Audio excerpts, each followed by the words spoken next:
បាទសួស្តីបងប្អូនអរគ្នាបាទថ្ងៃនេះចង់បង្ហាញបងប្អូនខ្លះពីការលេងវីដេអូនៅក្នុង Facebook បាទអញ្ចឹងនៅពេលដែលយើងអូសវីដេ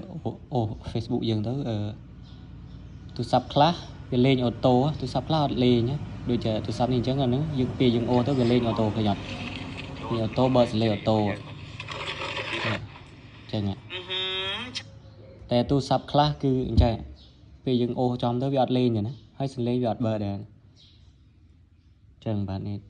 អញ្ចឹងយើងមានវិធីដោះស្រាយបាទអញ្ចឹងយើងទៅមើលទាំងអស់គ្នាបាទបងហើយយើងចូលទៅក្នុង Facebook របស់យើងមកបាទ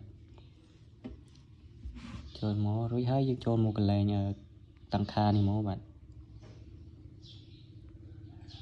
ចូលមកកន្លែងនេះហើយយើងអូសទៅកន្លែងនេះសញ្ញានេះបាទចុចចូលមកនេះអញ្ចឹងនេះវាដាក់អញ្ចឹងនេះកន្លែងនេះប្រាប់ថាការលេងវីដេអូអញ្ចឹងនេះកន្លែងនេះវាដាក់ថាទើបតែមាន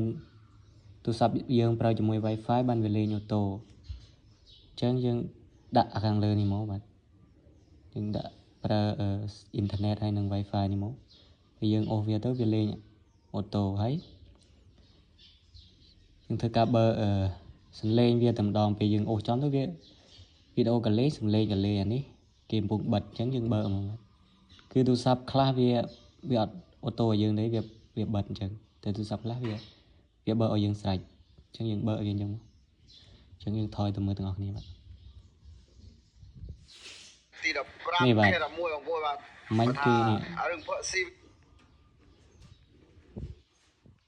បងប្អូនមានតែខ្ញុំមិនតែខ្ញុំទៅមកសាយខ្ចីទៅបងទៅលេងអូតូហើយលេងក៏បើកអូតូដែរមើលកូនហើយគឺខ្ញុំអង្គុយយំតែឯងបាទងាយរំភើបខ្លាំងណាស់គណៈប្រទេសមហាអំណាចតម្រូវឲ្យរដ្ឋាភិបាលនឹងតែប៉ុណ្្នឹងងាយគឺបងប្អូនអាចមើលបានអាចយកទៅអនុវត្តបានហើយបងប្អូនមើលមិនទាន់បងប្អូនអាចមើលវីដេអូថយក្រោយស្ថិតថ្មីបានបាទ